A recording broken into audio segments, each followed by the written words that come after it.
Hi friends, एक बार मेरे बताए तरीके से आप इस रेसिपी को बना कर देखिएगा।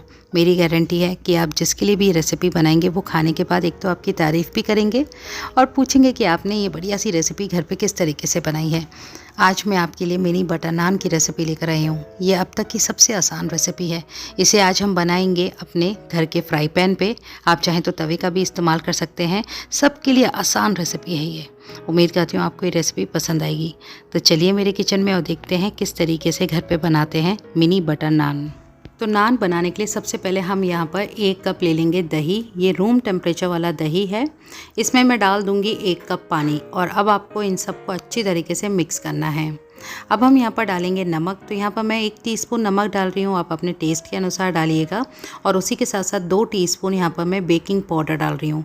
इन सबको आप मिक्स कर लीजिए। बेकिंग पाउडर डालने से क्या होगा, आपका जो नान है वो बिल्कुल गुब्बारे के जैसे फूलेगा और दूसरा बहुत ही ज़रा सॉफ्ट और फ्लफ़ी बन के भी तैयार होंगे आपके नान।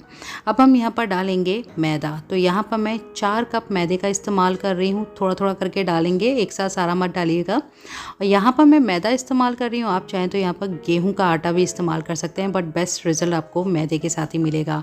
तो आपको ये सारा मिक्स कर लेना है।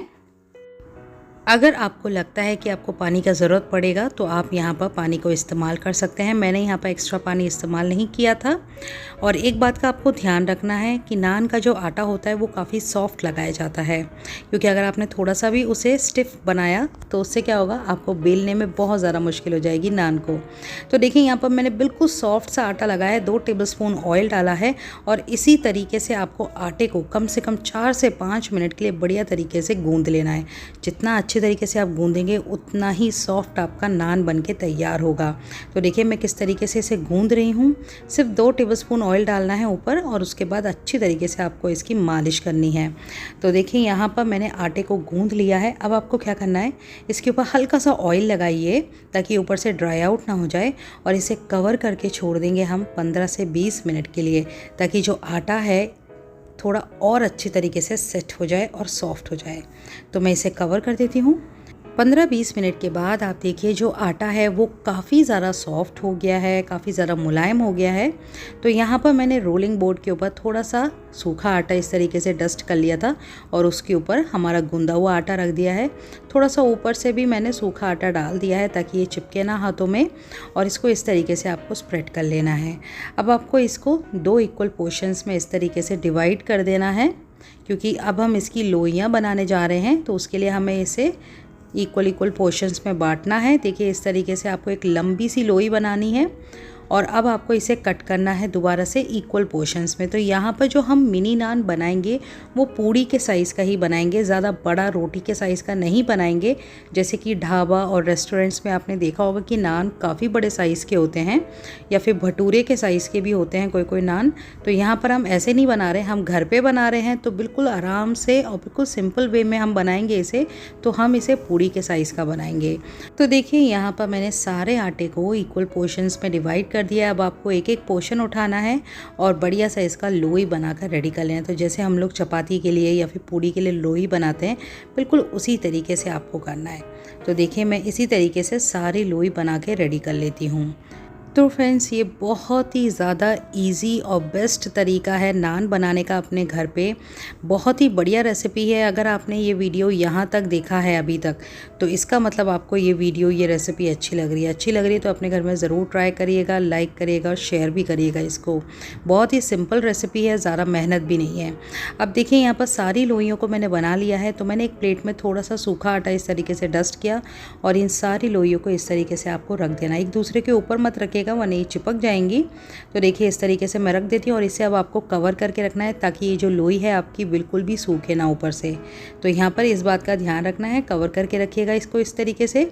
अब आपको एक लोई उठानी है, उसके ऊपर थोड़ा सा सूखा आटा लगाएं और अब आपको इसको बेलना है। तो बेलना कैसे है, जैसे हम लोग पूड़ियों को बेलते हैं ना छोटी छोटी, बिल्कुल उसी तरीके से आपको बेलना है। ज़्यादा बड़ा रोटी के साइज़ का मत बेलिएगा इसे। और दूसरी बात, आपको इसको पतला नहीं बेलना है, ध्यान रखिएगा इसको थोड़ा थिकनेस दिएगा। अगर आप ज़्यादा पतला बेलने जाएंगे ना तो ये ज़रा सॉफ्ट नहीं बनेंगी।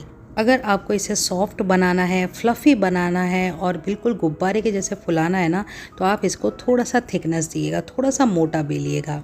तो देखिए मैं किस तरीके से इसे बेल रही हूँ। बहुत ही सॉफ्ट आटा है और बहुत ही आसान तरीके से आप इसे बेल सकते हैं, ज़्यादा मेहनत बिल्कुल भी नहीं लगेगी आपकी। तो देखिए इस तरीके से बेल कर आपको रेडी कर लेना है सारी लोइयों को, और ध्यान रखना है एक के ऊपर एक नहीं रखना है। अगर आप एक के ऊपर एक रखने जाएंगे तो ये एक दूसरे से चिपक जाएंगी, तो इस बात का ध्यान रखिएगा, अलग अलग रखिएगा अपने नान को।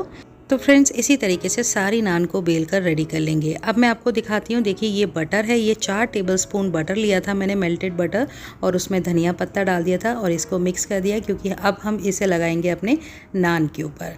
तो जैसे कि आज मैं नान बना रही हूँ पैन में, तो उसके लिए देखिए मैंने पैन को गरम कर लिया था मीडियम फ्लेम पे बहुत अच्छी तरीके से। उसमें मैंने 3 मिनी नान डाले अपने, देखिए कितने अच्छे लग रहे हैं।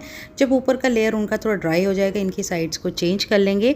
और अब आप देखिए ये मैजिक, ये देखिए गुब्बारे के जैसे फूल रहे हैं। इसी तरीके से आपके सारे नान फूल फूल के रेडी हो जाएंगे। देखिए बिना कोई मेहनत के आपके नान फूल रहे हैं और कितने अच्छे लग रहे हैं। ये इतने छोटे छोटे बन के तैयार होते हैं कि देखने में भी और प्रेजेंट करने में भी बहुत अच्छे लगते हैं, बच्चों को भी बहुत ज़्यादा पसंद आते हैं। अलट पलट करके आप इन्हें सेक लें अच्छी तरीके से। ध्यान रखना है लो फ्लेम पे कभी भी नान को ना सेके, वरना जो नान है ना आपकी वो काफ़ी ज़्यादा हार्ड हो जाएगी। तो मीडियम फ्लेम पे या फिर medium to medium high flame पे रखकर आपको इसे सेकना है। तो यहाँ पर देखिए हमने बढ़िया तरीके से अपने नान को सेक लिया है।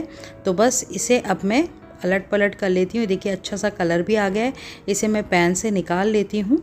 तो बस इसी तरीके से मैं सारे नान को सेक कर रेडी कर लूँगी। तो फ्रेंड्स आज मैंने यहाँ पर फ्राई पैन का इस्तेमाल किया है, आप चाहें तो इसकी जगह पे तवे का इस्तेमाल कर सकते हैं। मैंने सबसे ईजीएस्ट मेथड बताया आपको नान बनाने का अपने घर पे। अब आप दुकानों से जाकर नान ना खरीदें, इसी तरीके से अपने घर पे बनाइएगा। तो देखिए यहाँ पर मेरा ये बैच भी रेडी हो गया। देख सकते हैं कितने फूले फूले फ्लफ़ी बनकर तैयार हो गए हैं। तो बस इन्हें पैन से निकाल लेते हैं और इसके ऊपर अब हम लगाते हैं अपना बटर। तो देखिए यहाँ पर सारे नान को मैंने सेक कर रेडी कर लिया था।